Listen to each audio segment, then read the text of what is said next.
Ernest Hemingway est l'un des écrivains les plus célèbres du XXe siècle, né en 1899 et mort en 1961. Il est connu pour son style d'écriture simple et direct, ainsi que pour ses histoires captivantes et pleines d'émotions. Son livre « Le vieil homme et la mer », publié en 1952, est l'une de ses œuvres les plus acclamées.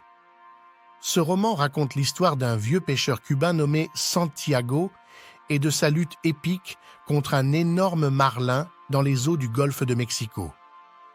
Santiago est un pêcheur expérimenté mais malchanceux qui n'a pas attrapé de poisson depuis 84 jours. Il vit dans un petit village de pêcheurs et est respecté par les autres pêcheurs, bien qu'il le considère comme malchanceux. Santiago a un jeune apprenti nommé Manolán, qui a appris à pêcher avec lui depuis son enfance. Cependant, les parents de Manolán l'ont forcé à quitter Santiago pour travailler sur un autre bateau qui a plus de chance.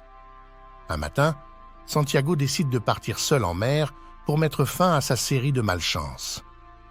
Il se réveille tôt, prépare son bateau et ses provisions et se lance dans une nouvelle aventure. Après avoir navigué loin de la côte, Santiago aperçoit un grand marlin et décide de le capturer. Il jette sa ligne et attend patiemment que le poisson morde à l'hameçon. Après plusieurs heures d'attente, le marlin finit par mordre à l'hameçon et commence à tirer le bateau de Santiago. Le vieux pêcheur réalise rapidement que ce sera un combat difficile, car le poisson est incroyablement fort et résistant. Santiago tient fermement la ligne et utilise toute sa force et son expérience pour lutter contre le marlin. Le combat dure plusieurs jours et plusieurs nuits, durant lesquels Santiago fait preuve d'une grande détermination et d'une patience infinie. Pendant cette épreuve, Santiago pense à diverses choses pour se distraire de la douleur et de la fatigue. Il se rappelle des matchs de baseball auxquels il a assisté, en particulier ceux de son héros, Joe DiMaggio. Il parle aussi au poisson, l'appelant son frère et exprimant son respect pour sa force et son courage. Le vieil homme prie pour avoir la force de continuer le combat et demande l'aide de Dieu pour réussir. Finalement, après 3 jours de lutte intense, Santiago parvient à tuer le marlin avec son harpon. Il attache le poisson à son bateau et commence le voyage de retour vers son village, épuisé mais victorieux. Cependant, le triomphe de Santiago est de courte durée, car des requins commencent à attaquer le marlin attaché à son bateau. Malgré ses efforts pour défendre sa prise en utilisant son harpon, ses couteaux et même un bâton, Santiago ne peut empêcher les requins de dévorer le poisson. Au moment où il atteint finalement la côte, il ne reste plus que le squelette du marlin. Santiago est épuisé et profondément découragé, mais il rentre chez lui et s'effondre sur son lit. Le lendemain matin, les autres pêcheurs découvrent le squelette du marlin et sont impressionnés par sa taille. Manolán, le jeune apprenti, est ému par la détermination et le courage de Santiago et décide de retourner pêcher avec lui malgré l'opposition de ses parents.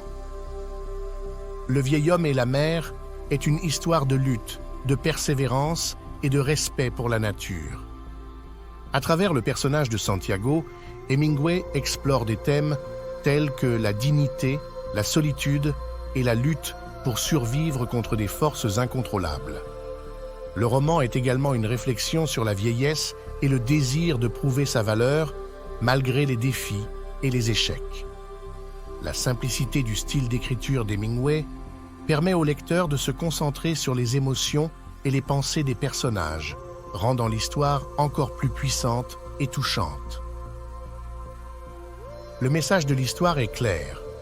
Même face à des obstacles insurmontables, il est important de continuer à lutter et à se battre pour ce en quoi on croit. La relation entre Santiago et le marlin symbolise le respect mutuel entre l'homme et la nature, et la lutte de Santiago contre les requins montre que même après une victoire, il peut y avoir des défis et des pertes.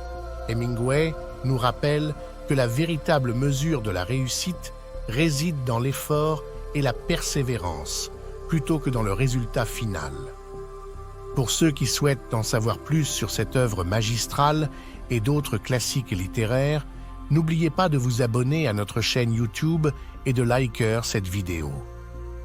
Nous partageons des résumés, des analyses et des discussions sur une variété de livres pour vous aider à apprécier et à comprendre la littérature d'une manière nouvelle et engageante. Merci de votre soutien et bonne lecture. Ce roman a également été adapté en film, offrant une interprétation visuelle de l'histoire poignante de Santiago. Les images de la mer, les expressions de fatigue et de détermination sur le visage de Santiago et la majesté du Marlin prennent vie de manière puissante à l'écran. Que vous lisiez le livre ou regardiez le film, l'histoire de Santiago reste une source d'inspiration pour tous ceux qui ont connu des luttes et des triomphes dans leur propre vie. Le vieil homme et la mer continue d'être un classique de la littérature mondiale, lu et étudié par des générations de lecteurs. La force de cette histoire réside dans sa simplicité et sa profondeur, touchant des thèmes universels qui résonnent avec tous.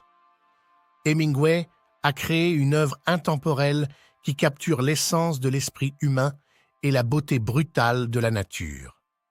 Merci encore d'avoir pris le temps de lire ce résumé détaillé.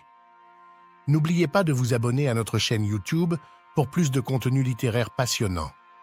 Et n'oubliez pas de liker cette vidéo pour montrer votre soutien. À la prochaine fois pour un autre voyage littéraire fascinant.